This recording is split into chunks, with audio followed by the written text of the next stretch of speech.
આજે તો ધોળાધાર થતી હતી ચંદનના લાકડાની હેરાફેરી અને આપણને જોવા મળી ગયા પુષ્પા ભાવ। જય શ્રી કૃષ્ણ મિત્રો, આજનો બ્લોગ આપણે ચાલુ કરીએ છીએ બપોરના 1 વાગ્યાથી। હા તો બપોરે 1 વાગે આપણે આવી ગયા ડેરીએ, કારણ કે ઓધી ઉઠાઈ લેવાનો છે ડીગુને। એ ભગવાન ક્યાં જુલુમ હે। અલ્યા નવગણિયા ચેકન ઉઠાવવાનો છે એમ તો કે આ કિડનેપર જેવું લુક ક્યાંથી બનાવ્યું છે તે। અને જો આજે તો ડીગુ મળી જાય ને તો આ બેટે મારવો છે, કારણ કે એને અમારા હંગાત કરી નાખ્યો છે મોટો બધો દગો। ખાલી આજે તો હાથમાં આવવો પડે, આજે એના ગોબા ઉપાડી નાખું જોજો ને। क्या हुई? પછી અમે બે મુરતિયા હેડે થરા તરફ, કારણ કે બેટે હમે કરાવું છે ને મારે હમે થાવું છે। અને લાજમ બે મુરતિયા કે છે, તમે તો 3 જણા છો ને। એકચ્યુઅલી અમારામાંથી એક જણો બકરીમ પુરાઈ ગયો છે, જીઓ બકરીમ પુરાઈ ગયો છે, તમે કોમેન્ટ કરજો।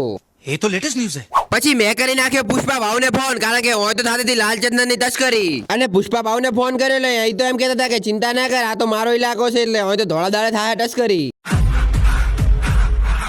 અને છેલ્લે તો મને એમ કીધું, पुष्पा पुष्पराज मैं झुकेगा नहीं साला।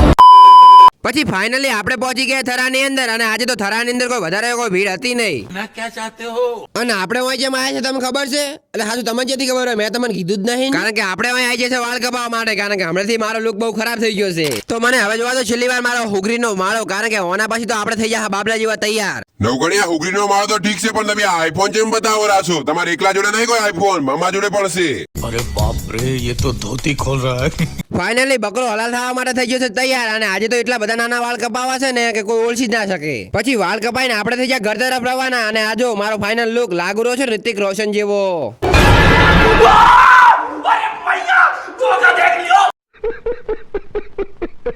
પછી ઘરે આવીને ભય કરતો હતો બેટ ને કલર, કારણ કે જો બેટ ખોવાઈ જાય રમતા રમતા તો ગોતવા ચાલે।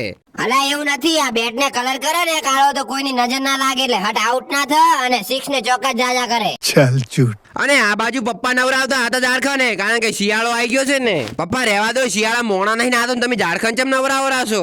અલ્યા બટ્ટી, મોણા તો આળસુ હોય છે, અને હાલ જો આપણે આ ઝારખંડ નવરાવશું ને તો આ ઝારખંડ આપણે ચોમાસામાં નવરાવશે। बात तो सही है। અને આ વખતે તો રોજડાનો તાસ બહુ વધી ગયો છે। જો ઘઉંની અંદર પણ બાકાજી કી બોલાઈ નાખી છે। અને આપણે શું કરી શકે બોલો? ભગવાને જે ધાર્યું છે એ થવાનું છે, ભગવાને જેટલું આલવું છે એટલું આલ છે।